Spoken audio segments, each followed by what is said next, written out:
بسم اللہ الرحمن الرحیم۔ السلام علیکم ورحمۃ اللہ وبرکاتہ۔ ناظرین، ایک مرتبہ درود شریف پڑھ لیجیے اور کامنٹ سیکشن میں 10 لکھ دیجیے۔ میں جب بھی کسی کو مضطرب اور تکلیف میں دیکھتی ہوں تو میرا دل کرتا ہے کہ اس سے کہوں کہ میں بے چینی کے آخری درجے پر تھی، جب کوئی بھی مجھے سمجھانے والا نہ تھا۔ پھر میں نے کلام الہی کو تھاما۔ میرا دل کرتا ہے میں خاموشی سے اس کو قرآن دوں اور کہوں اس کو اپنے ذہن کے مطابق پڑھ کر سیکھو، اس میں اپنے لیے وقت نکالو اپنی استطاعت کے مطابق۔ میں چاہتی ہوں کہ میں سب کو سمجھا سکوں کہ اللہ کے ساتھ تعلق کہاں سے کہاں لے آتا ہے۔ میرے پاس الفاظ نہیں، الفاظ مجھے ملتے نہیں قرآن کی روشنی کے، اللہ کی ہم پر نعمتوں کے۔ جب لوگ کہتے ہیں نا کہ ہم بہت اکیلے ہو گئے ہیں، وہ یہ نہیں سمجھتے کہ وہ اکیلے نہیں ہوئے، ان کے ساتھ ایسا مضبوط سہارا ہے جو کبھی اپنے بندے کو اکیلا نہیں چھوڑ سکتا۔ یقین جانیں، کچھ لوگ اللہ کو پا کر بھی نہیں پاتے۔ جب آپ کے منصوبے بار بار ناکام ہونے لگیں تو رک جانا چاہیے، کیونکہ تب اللہ چاہتا ہے کہ آپ اس کی رضا میں راضی ہو جائیں۔ اس کی جانب سے جب شکست کا فیصلہ آ جائے تو اس شکست کو ہی اپنی فتح سمجھ کر تسلیم کر لینا چاہیے، کیونکہ جو اللہ کی رضا کے لیے اپنی رضا ہار دیتے ہیں ان سے اللہ نصیب کو کبھی جیتنے نہیں دیتا۔ ہم میں سے کوئی بھی یہ نہیں جانتا کہ کسے کب اللہ ہدایت کی طرف مائل کر دے اور کسے کب اللہ نیکی کی توفیق چھین لے۔ جو اپنی عبادتوں کے گھمنڈ میں بیٹھے ہیں اور انسانی جذبات کو روند رہے ہیں، پھر جب کوئی انہیں اخلاق کا سبق پڑھاتا ہے تو وہ منہ پھیر لیتے ہیں کہ وہ بہت عبادت گزار ہے اور اپنی عبادتوں کے طفیل بخشے جائیں گے۔ تم لاکھ عبادتیں کرو، تمہاری زبان ذکر الہی کرتی نہ تھکتی ہو، لیکن اگر تم وہی زبان لوگوں کے لیے طعنہ کسنے کے لیے، کسی کے گناہ کو افشاں کرنے کے لیے، زندگی تباہ کر دینے والے جھوٹ کے لیے، انسانی درد پر بننے کے لیے، دوسروں کو ان کا مکافات سنانے کے لیے کرتے ہو تو اللہ کا ذکر کیا خواہ قبول ہوگا۔ اپنی زبان کو تشکر سے بھرا رکھنے سے پہلے لوگوں کو شکر کی درس دو۔ اپنی عبادات پر فخر کرنے سے پہلے بے ہدایت لوگوں کو ہدایت کی دعا دو، نہ کہ ان پر ہنسو، نہ کہ ان پر نکتہ چینی کرو۔ تم نہیں جانتے کب اللہ تم سے عبادت کی توفیق بھی چھین لے، اور اللہ بہت غالب حکمت والا ہے۔ حالات بڑے سخت ہو گئے ہیں، معاملات صحیح نہیں ہو رہے، جن پر بھروسہ تھا وہ دغا دے رہے ہیں۔ اب صبر نہیں ہو رہا نا، لیکن صبر ابھی تو کرنا ہے، اسی کا تو اجر ہے۔ جب سانس بھی نہ لیا جا رہا ہو، دل شکستہ ہو چکا ہو، تبھی تو صبر کرنا ہوتا ہے۔ میری مانو، تھوڑا اور صبر کرو، وہ وقت بدل دے گا۔ ہمت نہ ہارو، وہ کہتا ہے کہ میں اپنے بندوں کو تنہا نہیں کرتا، تو بس یقین کے ساتھ اللہ پر صبر رکھو۔ یہ وقت آزمائش کا ہے، تمہاری آنکھیں راتوں کو بھیگیں گی، دل 1000 بار ٹوٹے گا، ماضی کی یادیں ستائیں گی، سیاہی کے مائل راتوں کو بے چین کر دیں گی۔ وہ دھندلی یادیں پھر سے تمہارے دل و دماغ پر دستک دیں گی۔ یہ وقت بھی گزر جائے گا، یاد رکھو، یاد رکھو، ہر مشکل کے ساتھ آسانی ہے، تو یہ مشکل بس تھوڑی سی ہی باقی ہے۔ تھوڑا صبر تو کرو، ان آنسوؤں کو اتنا بے مول تو نہ کرو۔ سنو، امتحان کے دن ختم ہونے والے ہیں، خوشیاں تمہاری منتظر ہیں۔ جو راستے اللہ تعالیٰ سے جڑتے ہیں وہ بہترین ہو جاتے ہیں۔ اللہ تعالیٰ کی طرف سے کیا جانے والا ہر راستہ دل کو سکون بخشتا ہے۔ ایسے محسوس ہوتا ہے کہ اکیلے ہونے کے باوجود بھی کوئی ساتھ ہے ہمارے۔ انسان کی تمنا نہیں ہے کیونکہ اللہ ساتھ ہے۔ کوئی چھوڑ دے تو تب بھی دل تشکر میں ڈوبتا چلا جاتا ہے۔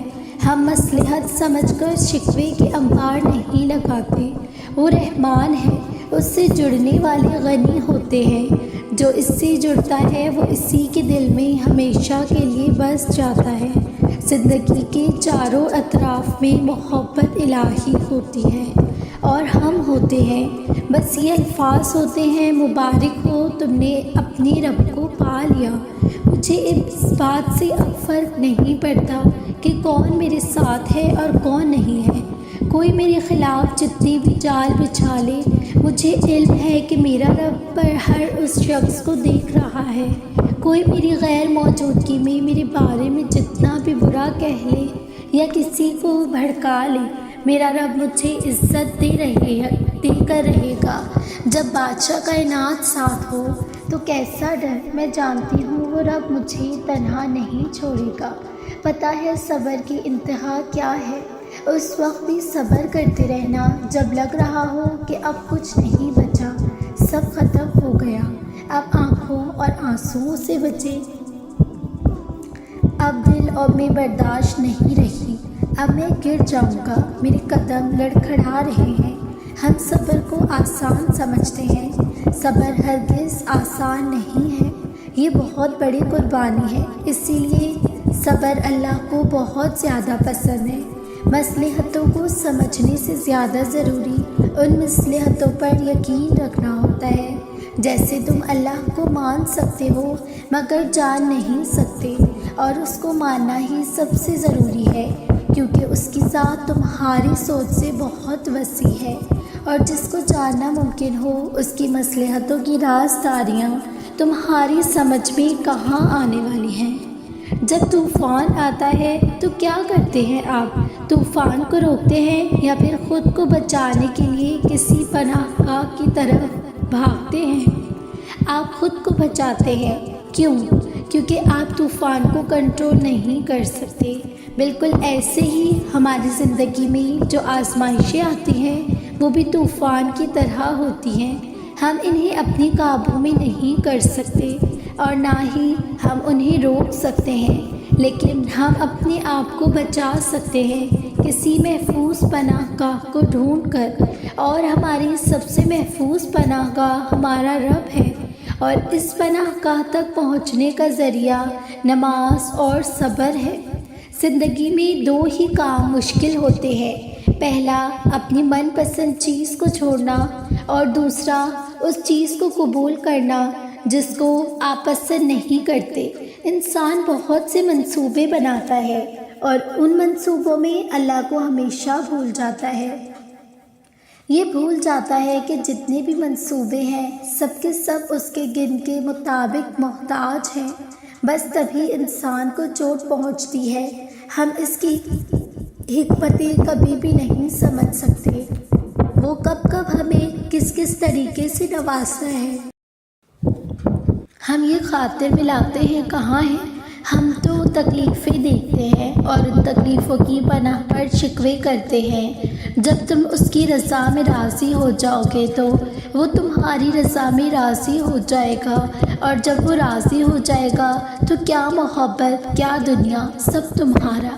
ایسا نہیں سوچتے میرے ساتھ یہ کیوں ہوا، میرا کیا قصور تھا۔ آپ کے ساتھ جو بھی ہوا اس میں آپ کے لیے سبق تھا، آپ نے کچھ سیکھنا ہے۔ اگر آپ کا دل ٹوٹا تو کیا پتہ اس دل کے ٹوٹنے میں خیر ہو، کیا پتہ اس دل کے ٹوٹنے کے بعد ہی آپ نے بہت کچھ سیکھنا ہو، کیا پتہ وہ دسنے کے بعد آپ کو اللہ ملنا ہو۔ اللہ بہت پیارا ہے سب سے، اس نے تو ہر مشکل میں آپ کا ساتھ دیا ہے، کبھی اکیلا نہیں چھوڑا۔ اس جیسا خیال تو آپ کا کوئی بھی نہیں رکھ سکتا۔ جب سب گرا دیتے ہیں تب وہی اٹھنے کی ہمت دیتا ہے، اور تب آپ پہلے سے زیادہ مضبوط ہو کر اٹھتے ہیں، کیونکہ اٹھانے والا جو ہے نا وہ آپ کا اللہ ہے، القوی ہے۔ سب سے خوبصورت رشتہ اور تعلق رب العالمین کے ساتھ جس پر بھروسہ کبھی مارنے نہیں دیتا، ہارنے نہیں دیتا، جس پر توکل کبھی غم میں مبتلا ہونے نہیں دیتا، جس سے امید کبھی مایوس ہونے نہیں دیتی، جس پر یقین کبھی خالی ہاتھ نہیں لوٹاتا، جس پر ایمان کبھی بہکنے نہیں دیتا، جس کی طرف توجہ کبھی بھٹکنے نہیں دیتی۔ اللہ آپ کو 1000 ٹکڑوں میں توڑے گا تاکہ آپ کو یہ احساس ہو سکے کہ آپ کتنی مضبوط ہیں۔ وہ آپ کی زندگی میں آزمائشیں اور مشکلات لائے گا، صرف یہ بتانے کے لیے کہ آپ کو کس طرح درد اور پریشانیوں کا مقابلہ کرنا ہے۔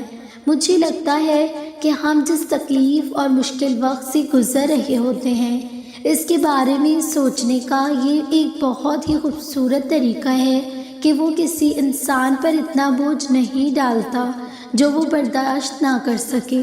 یعنی آپ اس تکلیف کو برداشت کرنے کی طاقت رکھتے ہیں، اسی لیے وہ آپ کو آزمائش میں ڈالتا ہے تاکہ آپ اور بھی زیادہ مضبوط ہو سکیں اور اللہ کے مزید قریب ہو سکیں۔ آپ سجدوں تک خود کو نہیں لاتے، اللہ آپ کے لیے ایسے حالات پیدا کرتا ہے جو آپ کو سجدوں تک لے آتے ہیں۔ سجدوں کے بغیر زندگی بہت مشکل محسوس ہوتی ہے، بالکل بے رونق، اور یہی احساس آپ کو ہر روز سجدے میں جھکاتا ہے۔ جو آزمائش اللہ کے قریب کر دے وہ امتحان سے بہت بڑھ کر ہوتی ہے، وہ تو اللہ کا انعام ہوتا ہے، اور انعام ہر ایک پر نہیں کیا جاتا، اس لیے تو خاص بندے جینے جاتے ہیں۔ ناظرین، امید کرتی ہوں آپ کو آج کی ویڈیو اچھی لگی ہوگی۔ اگر اچھی لگی ہے تو میرے چینل کو ضرور سبسکرائب کیجیے تاکہ میری ہر نئی آنے والی ویڈیو کا نوٹیفیکیشن آپ تک ضرور پہنچے۔ جزاک اللہ خیرا۔